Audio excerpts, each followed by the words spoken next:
Hi, today is election day, and in honor of election day, I'm doing a video on depression. Depression is the most common thing a psychiatrist sees. What are we talking here? It's about 7.1% of the population. 17 plus million people a year are diagnosed with depression in the US. This is for my patients. What is depression? Psychiatrists look at it as someone who needs to at least have two of these things. They're sad, they report feeling sad. Also, they don't enjoy anything. But depression is not just a psychological illness, it physically affects the body. It affects our ability to concentrate. Our energy levels go down. Some people sleep all the time, some people don't sleep at all. Some people gain weight, some people lose weight. They have these feelings of hopelessness, helplessness, guilt, ruminations of suicide. Depression, that lasts for about 2 weeks minimum and interferes with your ability to go to work, with your friends, with your family. Everything's affected in depression. So it really incapacitates people. I mean, in this office, I just had someone come in. She's from up north a little bit.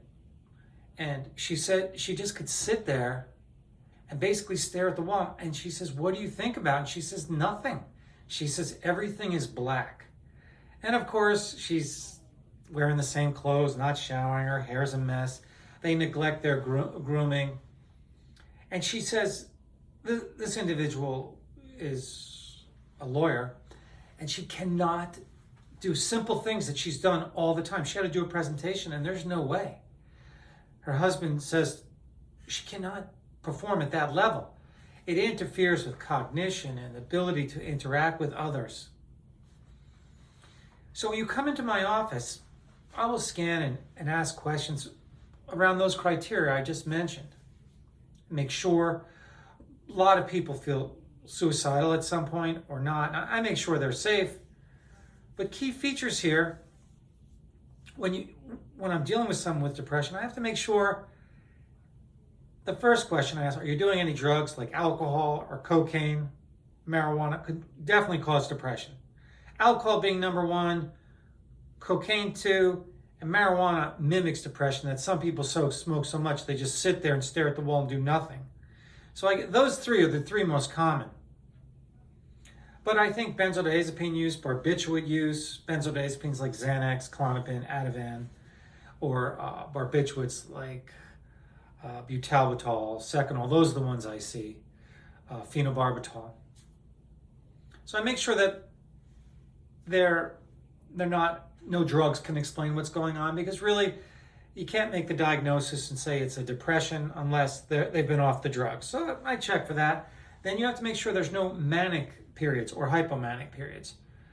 Those are periods of intense agitation, irritability, racing thoughts, rapid pressured speech, grandiosity, sexuality, spending money, impulsivity. They're prone to rage, aggression. They don't sleep, they can't concentrate. Sometimes they rhyme when they speak, cling, clang, bang, jang, and they talk like that. Can't interrupt them when they're talking. Key feature of the mania is very aggressive. Lots of ideas, something called flight of ideas. They go from one topic to the next. They can't stay on topic. But anyway, there are degrees of that, bipolar 1 and 2. And I talk about that if you're interested. Go into my other videos on bipolar 1, bipolar 2. But we're talking about depression, so I have to make sure that the drugs aren't responsible, usually alcohol, cocaine, or marijuana. Make sure those are not key players. Listen, someone who's drinking 1 drink here, 2 drinks, maybe 5 drinks a week, 6 drinks, it's not a problem. Cocaine is not always a problem, but if they're doing it every day, it's a problem. I would say if they're doing it 2-3 times a week, it's a problem. 1 to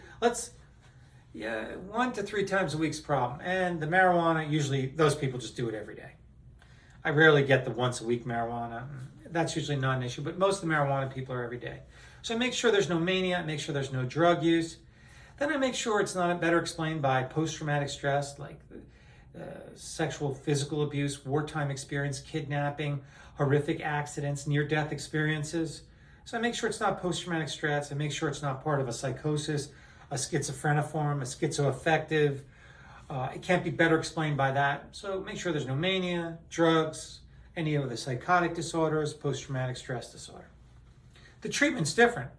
So when you're dealing with depression, let's make sure it's depression. Life's not so simple, but I narrow it down and I try and eliminate the other things. Process of elimination. So I make the diagnosis of depression. You come in my office and I ask you all these questions, and I make sure I ask about exercise habits, caffeine, alcohol, food intake. Stressors in your life can cause depression. I'll get to that in a second. So I make the diagnosis of depression. Now I have to deal with treatment.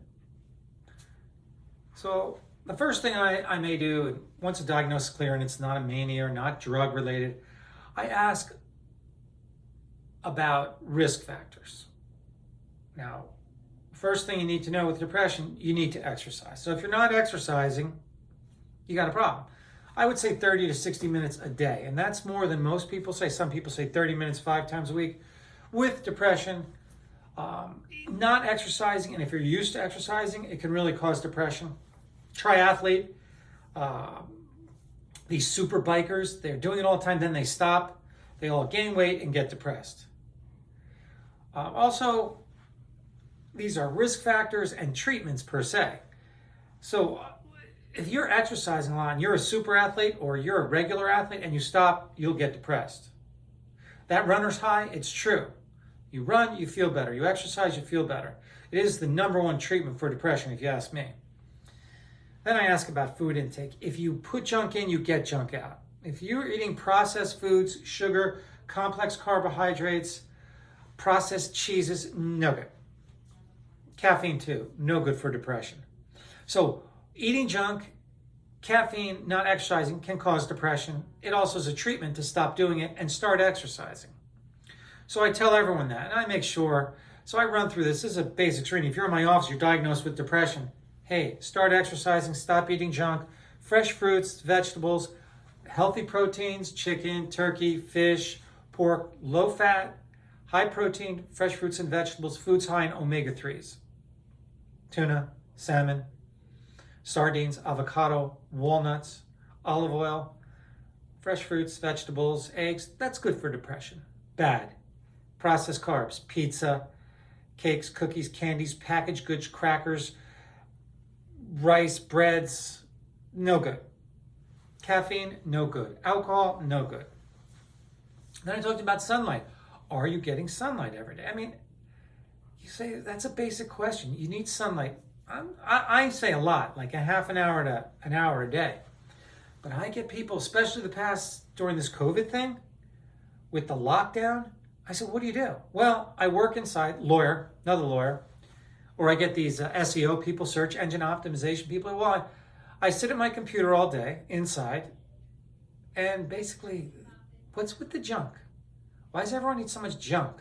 Especially the younger people. Is anyone on a healthy diet anymore?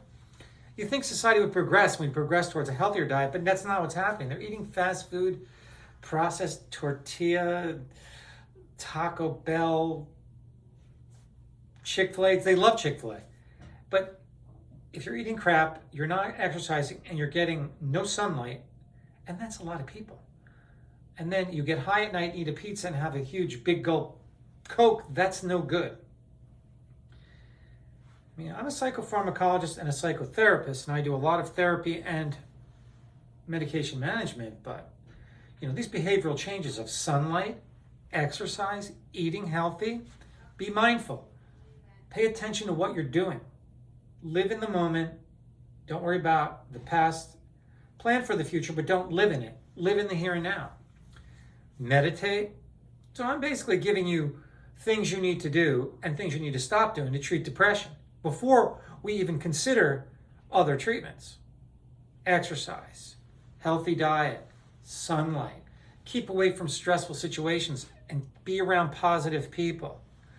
Meditation, mindfulness. This is all before I start medication or any other treatment. and psychotherapy. Cognitive behavioral therapy, supportive psychotherapy, psychoanalytic psychotherapy, which is basically insight-oriented psychotherapy. You can go to my video on supportive psychotherapy. It's one of my more popular ones. Anyway, so now we're talking about things you need to do before we even initiate other treatments for depression. Exercise, diet, sunlight, keep away from toxic people, keep away from stressful situations. You got to sleep. You got to sleep good. You got to eat good. Mindfulness, meditation, psychotherapy. Those are roughly the 10 things you need to do. Every patient who comes into this office, and before I even talk about any other treatments, I run through that list. And at the bottom of that list, before all those behavioral changes, then it's invasive psychotherapy. That's psychological understanding therapy. It involves talk therapy. So I go through all the first 9 before I hit cognitive behavioral therapy, supportive psychotherapy, or a psychodynamic psychotherapy. So I go through the first 9. And I check for them. I say, a lot of people, I just say, stop drinking alcohol, stop with the caffeine, change your diet, get some sunlight and exercise, and keep away. You hate your job, leave the job, or make your job change to a way that you can deal with it, because this won't work. So that's unrealistic, blah, blah, blah. I say, you're not functional anymore. So therefore that job or that relationship or that family member or that situation where you live is so toxic, you need to get out because you're non-functional now. So, and another key thing that I would say I didn't mention is help other people. Engage in volunteer work. Getting out of your own head is therapeutic. So I run through all this stuff. I'm not minimizing it. This is extremely important to me. And this practice that I'm in is half psychotherapy, half psychopharmacology. So half talk therapy, half medication management. So now I do all these things, and I initiate the therapy. I do all the behavioral changes, the exercise, the diet, get rid of toxic situations, toxic people, get rid of the drugs, the alcohol, sleep better, eat better, volunteer time, meditation, and they're still having trouble. There are people who are genetically prone to depression, and there are people, females more than males, more prone to depression. Who knows why? Could be hormones, but nobody knows. Then I can start with the medication management. After all those things are tried first, and I make a decision, I juggle. Is this person so severe that I need to engage everything I can right now? By the time you come to a psychiatrist's office, not all the time, about 70% of people,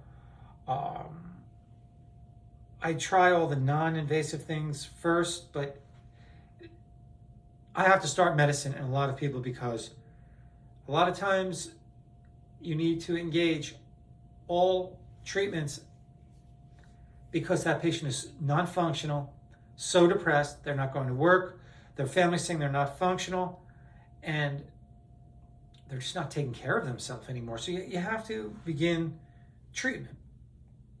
Now, I mentioned all the other things I do first. Yes, if you look on Amazon.com, my book, Tales for the Couch, there are a lot of reviews where they say, all I do is think there is a pill for everything. That's true. And I know that professor wrote that bad review that talks about that I think there's a pill for everything.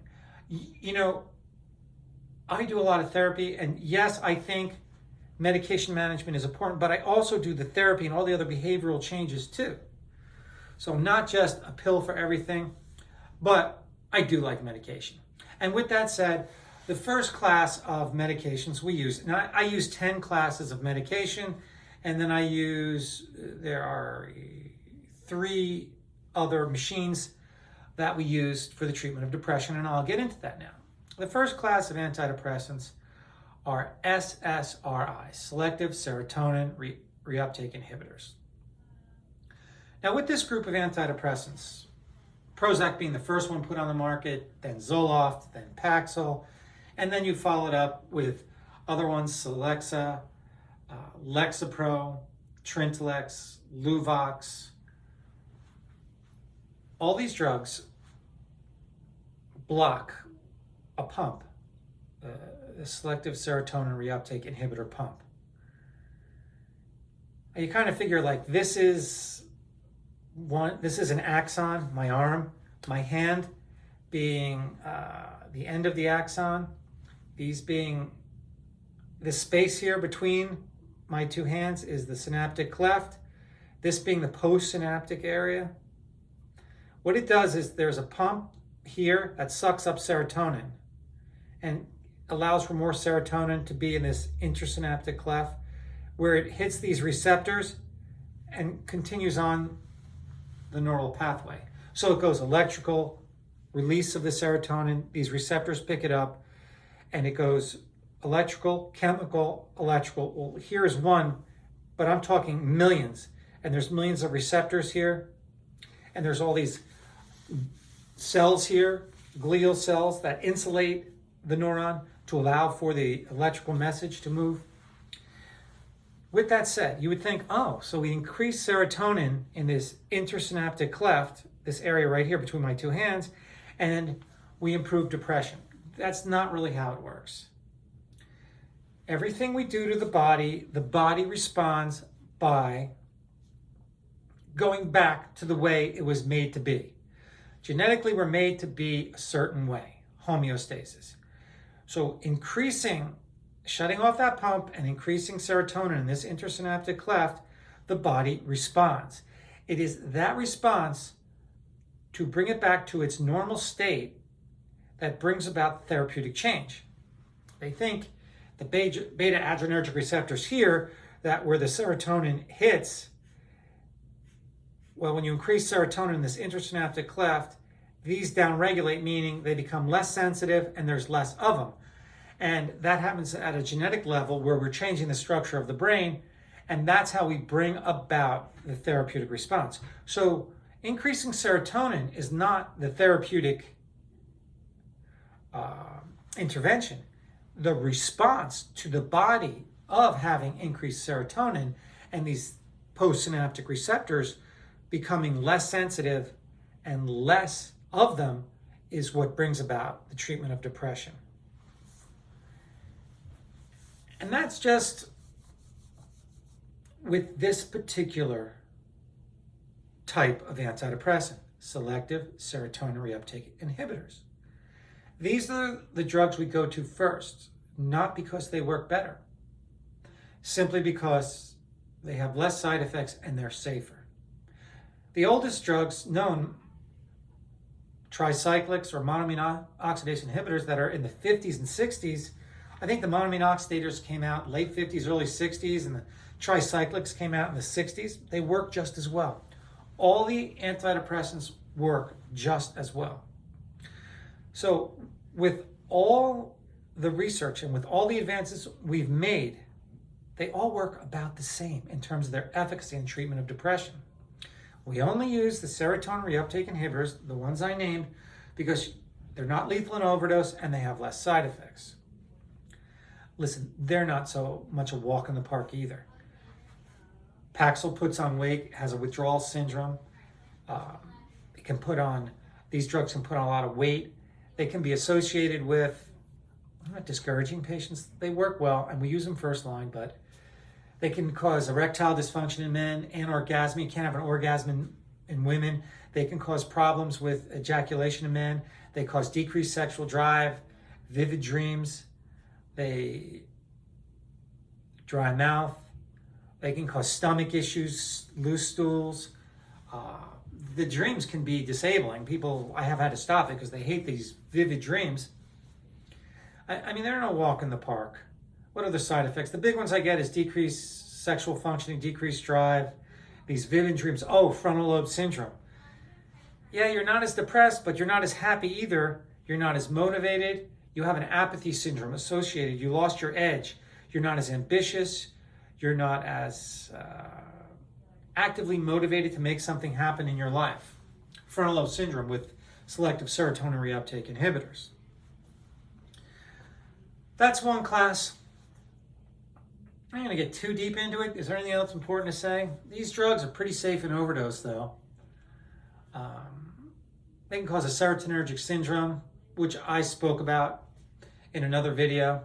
which is like a toxic reaction to the over serotonin, where you get very hyperreflexic, nausea, vomiting, diarrhea, autonomic instability in terms of heart rate, blood pressure. It's a dangerous situation. It's extremely rare. And what else do I see? The next class of drugs is selective serotonin norepinephrine reuptake inhibitors. Effects are phenylfaxine, Prestique, desvenlafaxine, duloxetine, which is Cymbalta, which is an antidepressant, but also can treat neuropathic pain, which is interesting.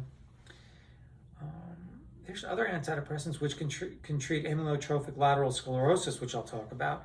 But anyway, we're on SSNRIs, selective serotonin norepinephrine reuptake inhibitors. So it doesn't only prevent the reuptake of serotonin, it prevents the reuptake of norepinephrine. Milnacipran, levomilnacipran. Those drugs may have some benefit in fibromyalgia. I think in Europe they use, I think one goes by the name of Savella. These drugs are good. They're not used first line because they may have more side effects than the selective serotonin reuptake inhibitors. They can have effects on blood pressure. Like effects can raise your blood pressure, and it usually does. So that can be a problem for a lot of people. They definitely have high sexual dysfunction, anorgasmia in women, erectile dysfunction in men. They have withdrawal syndromes, which Effexor and Prestique, desvenlafaxine have withdrawal syndromes. You can have them also with milnacipran and levomilnacipran.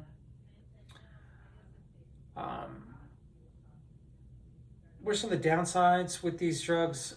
Dizziness, lightheadedness, blurred vision. You see dizziness. So I get dizziness, and you get the whole GI side effect profile. So you get some of the norepinephrine side effects and some of the serotonin side effects. Serotonin is GI. Norepinephrine is dizziness, lightheadedness. You can get sweating.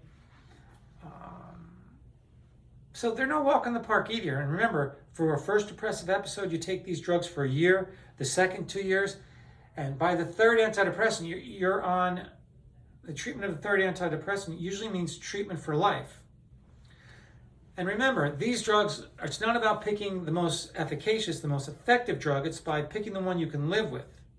And it also is about picking one you can treat the other symptoms of depression, like anxiety, sleep, appetite, energy levels, concentration problems. So these drugs, I would say this class, the SS, the selective serotonin norepinephrine reuptake inhibitors, they really work well for anxiety. The SSRIs do, but I would say the second class SSNRIs, the Effexor, desvenlafaxine, Prestique, Cymbalta, milnacipran, levomilnacipran, these drugs, they work well for panic. They work well for generalized anxiety and anxiety-related depression.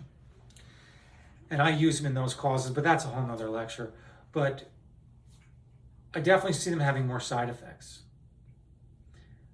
I have read articles where this class, especially one member of this class, Effexor maybe is possibly more effective in the treatment of depression than all the other antidepressants, with the exception of ketamine, which appears to be more effective than everything. So now we'll go to the next class. It happens to be my personal favorite. Nothing's perfect though. The norepinephrine dopamine reuptake inhibitor. Which one? There's one member of this class. That would be bupropion, Wellbutrin. I like this drug because if you're vain like me, you don't want to gain weight, you want to focus, you want to have more energy, and have no sexual dysfunction. That's this drug, right? Beautiful. Take it in the morning, gives you energy, helps you focus. Can also be used in attention deficit disorder. And it gives you no sexual dysfunction, weight loss. Hello, that's really good, right? So I like this drug. I use it a lot. But why can't you use it all the time? Anxiety. It causes severe anxiety. So if someone has an anxiety component or a panic disorder or social anxiety or post-traumatic stress, This drug's a nightmare. You cannot give it. You will freak that person out. So you can't use it all the time. But I like it. But you see why I like it, right? And it has been, in its initial form, which is just bupropion, noted to have a higher incidence of seizure. And in people with bulimia or anorexia, it may have caused even more seizures. So maybe you don't want to use it in that population. But the initial formulation came out like, I think 80, 90, somewhere around there. But it's been out a long time, 88. Wasn't used because of seizures. Then they came out with a slow release called the SR form, which was given twice a day. Then eventually it came out the extended release where the risk of seizures was almost non-existent. And it's very commonly used.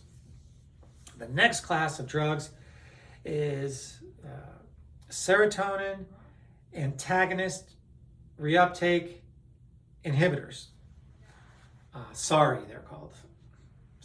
What a name for an antidepressant class, right? But that would be Vibrad, vilazodone, Serotonin, nifazodone. You get a lot of GI side effects, dizziness with these drugs, dry mouth. You get vivid dreams, but you can get somewhat of a withdrawal syndrome. Not bad. It's not an issue. This is not a go-to class. I use it, so maybe this is in line for 6th or 7th line treatment. But I use it. You may get drowsiness with it. A lot of GI complaints. What else? It just doesn't work as well. I just get the feeling it's okay, but I don't get the robust response with this class, the SARI class. Maybe that's why they call it the SARI class. The serotonin antagonist reuptake inhibitor. So I use it, vilazodone, nifazodone, and trazodone. Those are the three. The trazodone one, it's mostly used for sleep. It's just not that effective. Trazodone for depression, nifazodone, which is serotonin, and vilazodone, which is Vibrad. They still don't work that well. The next class would be the NASSA, neuronal specific serotonin antidepressants. The class here would be mirtazapine, Remeron. Great drug. I don't use it much because it puts on a lot of weight, but it helps you sleep, works great for anxiety, has a vicious withdrawal on some people, but the weight gain is a problem, and the daytime drowsiness, but it puts you to sleep. So if someone is not eating and they can't sleep, well, this is a perfect drug. And there's some elderly women who don't eat, can't sleep. So I give them mirtazapine, which is Remeron. It also is a great treatment because it affects the serotonin 5-HT2 receptor. It blocks that, which treats nausea. So it works for treatment of nausea. Go figure. So a lot of these drugs, they're over 25, 26 serotonin receptors. So it's not like a one-trick pony. And you have drugs that are agonists, drugs that are antagonists, and partial agonists. And basically, there's no such thing as a partial agonist. Drugs are either stimulate a receptor agonist, inhibit a receptor antagonist. And all a partial agonist does, it affects a serotonin receptor by both stimulation and antagonism. That's all partial antagonism or agonism is. It does both. I went through that class of 5. Now there's the traditional tricyclics. Nortriptyline, amitriptyline, dizipamine, imipramine. They're not used anymore. I use them in rare circumstances. They work great. They affect norepinephrine and serotonin. But dry mouth, blurred vision, constipation, cardiac arrhythmia abnormalities, and they're lethal in overdose. So do we really want to be giving these to people? Their mouth gets dry. They talk like this. They gain weight. They're drowsy. They're dizzy. Orthostatic hypotension, dry mouth, blurred vision, constipation. I mean, really bad. And they're lethal in overdose. So why would you give someone who's depressed and possibly suicidal a drug that can cause a successful suicide? It's not my favorite. Then there's the next class, how many classes we had? 6, 7 now. Monoamine oxidase inhibitors, meclobamide, tranylcypromine, phenelzine. These drugs block the breakdown of serotonin, dopamine, and norepinephrine. Those are the 3 that we talk about in the treatment of depression. Those are the 3 amines, and this is a monoamine oxidase inhibitor. It prevents their breakdown, thus increasing the amount. Remember that analogy in the intersynaptic class? The serotonin reuptake inhibitors prevent the uptake, thus increasing, it doesn't suck it up. And these prevent the metabolism of these neurotransmitters. Remember, the 3 we talk about are dopamine, norepinephrine, and serotonin, but that's not the whole story. Those are the 3 we hear about. The most common one is glutamate, is the most common neurotransmitter in the human body, and it is the most plentiful and is probably the future of psychiatry. I think glutamate. And that brings me to the next class of drugs. I'll throw in glycine as another neurotransmitter. It's an amino acid that functions as a neurotransmitter, which is inhibitory. And that may also be to have a function in depression. But let's get to a very powerful antidepressant, ketamine. Ketamine has been around a long time. It was used as an anesthetic. And then they gave it at IV infusions about in the last 10 years, and it treats depression. And what's unique about ketamine is its effect on glutamate. There's a glutamate modulator called NMDA, N-methyl D-aspartate, and this is an antagonism at that. And by doing that, ketamine causes an immediate response in the treatment of depression. It is the only neurotransmitter, it's the only antidepressant that works immediately. If someone's acutely suicidal and you do an infusion of ketamine, they're better. So this is the future. There's a very minimal response of the other antidepressants relative to ketamine. Ketamine works incredibly. Now, we don't really use IV ketamine, intravenous ketamine, although it worked and you do it 3 times a week for 3 months in descending order. But it got people high, made them lethargic, dizzy, heart rate problems, blood pressure problems, made them get psychotic, distortion of reality.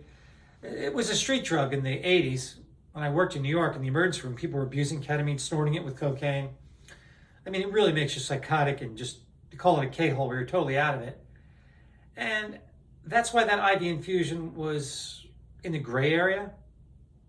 But then they came out with S-ketamine. And all that S-ketamine is the left version of ketamine. Every drug has a left and a right, enantiomers they're called. S-ketamine is the left-sided view of ketamine. R-ketamine is the right. You take away the racemic mixture and make it just S-ketamine, which is the left-sided version of ketamine. And this is 4 times more active at the NMDA, N-methyl D-aspartate receptor, causing antagonism. And that brings around about the treatment of depression. Now remember, there's 2 modulators of glutamate, N-methyl D-aspartate and AMPA. I think there's a third. I'm not quite sure of the name. I think it's called KAN. But anyway, the 2 most active are N-methyl D-aspartate and AMPA. These are glutamate modulators. They mimic the effects of glutamate on the system. And glutamate is the future of psychiatry. Look at what S-ketamine does. I have acutely suicidal patients. Within an hour of taking S-ketamine, they're better. Or even the IV infusion works too. But I do it in my office. I watch them for 2 hours and I give this S-ketamine. I've done probably 60 or 70 treatments at this point. I do a lot of it. And it works immediately. If you have a severely depressed person who's suicidal, this is the only compound that I know that works immediately. And that's why I think this glutamate modulation, this NMDA receptor, N-methyl-D-aspartate antagonism of the receptor, which is basically a modulator of, it mimics glutamate, treats depression. This S-ketamine, its brand name is Spravato. I don't know of anything more powerful than that. It blows everything away. Nothing is more powerful in terms of the efficacy in this treatment of depression, in terms of drugs. It's a different story when you get to other treatments like electroconvulsive therapy or transcranial magnetic stimulation, which I'll talk about in a minute. So we're on the glutamate pathway, the N-methyl-D-aspartate. So that's where the Spravato S-ketamine comes in. But there's another drug, riluzole, as another class. This class treats depression by blocking the release of glutamate. It's used, riluzole is used for the treatment of amyotrophic lateral sclerosis. But it treats depression because it inhibits the release of glutamate. So it sounds like I'm pointing to decreased glutamate, improved depression. It doesn't work that way.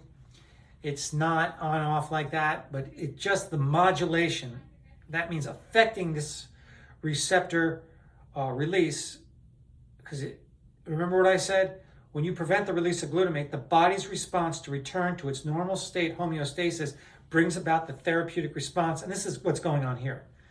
By blocking glutamate release and decreasing glutamate, the body's response to increased glutamate brings about a therapeutic response. There's other antidepressants out there. I talked about riluzole. There's lithium. Lithium is an element. It's the third on the periodic chart. It's found naturally occurring in the soil. Lithium-ion batteries, this is the same thing. Some guy in Australia had a bunch of sheep and they started drinking from a lithium spring, a naturally occurring lithium spring, and they got mellow. And he said that's when the scientists came in and said, yes, lithium treats depression. Its mechanism is complicated because it's not clear, but lithium treats depression. There are other things that can help too. Now, antipsychotics can use too. They have effects on the serotonin receptor like Latuda, lurasidone, aripiprazole, and geodon, ziprasidone. They can affect depression by affecting serotonin receptors. Those are basically the classes of antidepressants, but there's still more.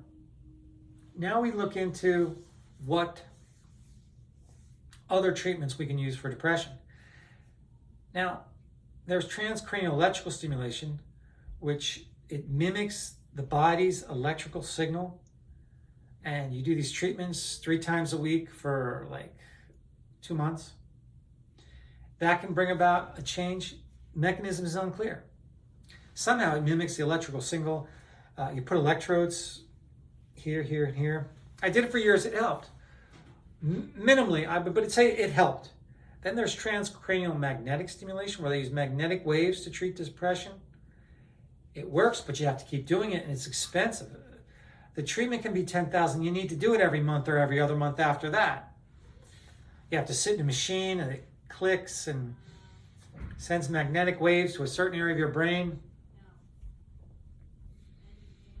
The next one is ECT, electroconvulsive therapy, where you use electrical energy to cause a seizure, and the seizures are therapeutic and brings about a therapeutic response. You need about 6 to 9 treatments.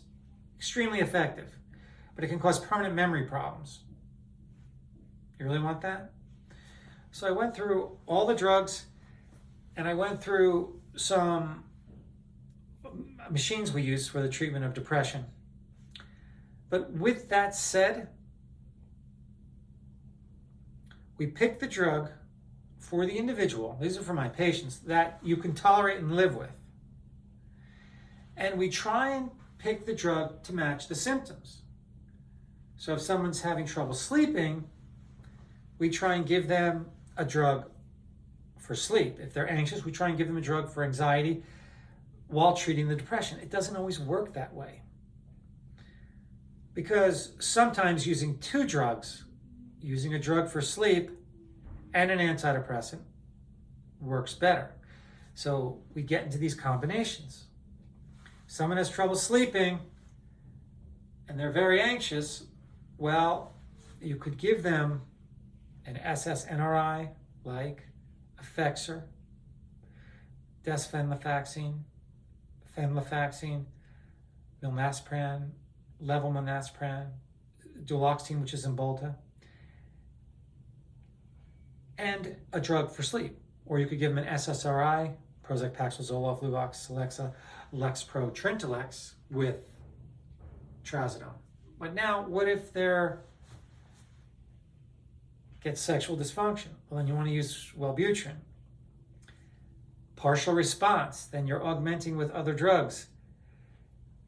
So it gets complicated, and everyone's physiology is a little different. So we have to be very careful which ones we give and how much. So I wind up using drug combinations, and you're like, well, doc, why are you giving me 3 drugs?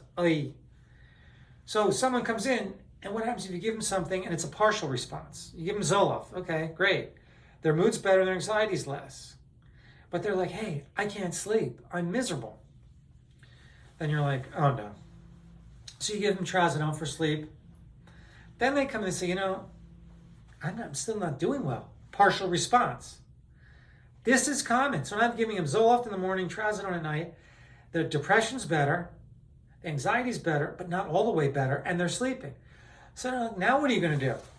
So now we get into adding either an adjunct like Buspar, Abilify, Latuda, Lithium, Geodon, or Abilify.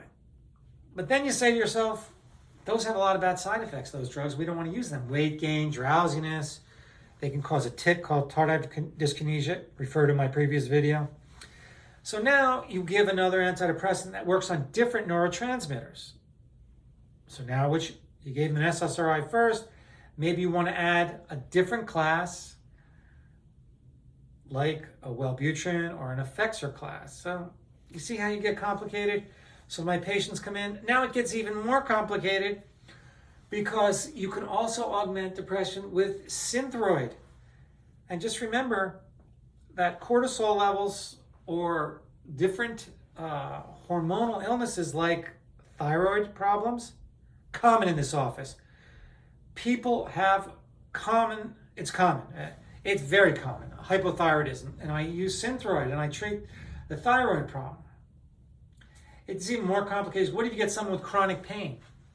Now you got to treat the pain. So you might wind up giving them Cymbalta to treat that chronic pain, or Neurontin, which is a GABA modulator, which I haven't even talked about. And then you have issues with what percent of the population is diabetic, and you got to be really careful because certain drugs can put on weight, cause insulin resistance, metabolic syndrome, but they work great as antidepressants like mirtazapine, Remon, or Zyprexa is another potentiator of antidepressants that treats depression. It works great, but it puts on weight, causes elevations of cholesterol, blood sugar, insulin resistance, triglycerides. So I'm doing this so you have some understanding why I put people on multiple drugs, and it gets more complicated. This is just a basic video. Because nobody comes in this office, and I'm in the office right now, nobody comes in this office and just says, oh, I don't use any drugs, I have no social problems, I have no job problems, I have no financial problems, my life is peachy keen, I have all the money in the world, and I'm just depressed and have no other symptoms that would complicate things like chronic pain, sleep problems, appetite, weight problems, or have any metabolic or hormonal issues that affect treatment of depression. Nobody comes in like that. And I've never used drugs and alcohol, and I've never had any domestic violence or sexual or physical abuse. No, I haven't met that person yet. So there you go. That person that I just described doesn't exist. Everyone is complicated. And as for all the good habits, how many people exercise, get enough sunlight, eat healthy, have no stress, volunteer time, meditate, are mindful, take vitamins. 0. Anyway, so it's election day, and I hope whoever you want to win wins. But don't take it to heart, people. Just go with the flow. Signing off. Bye.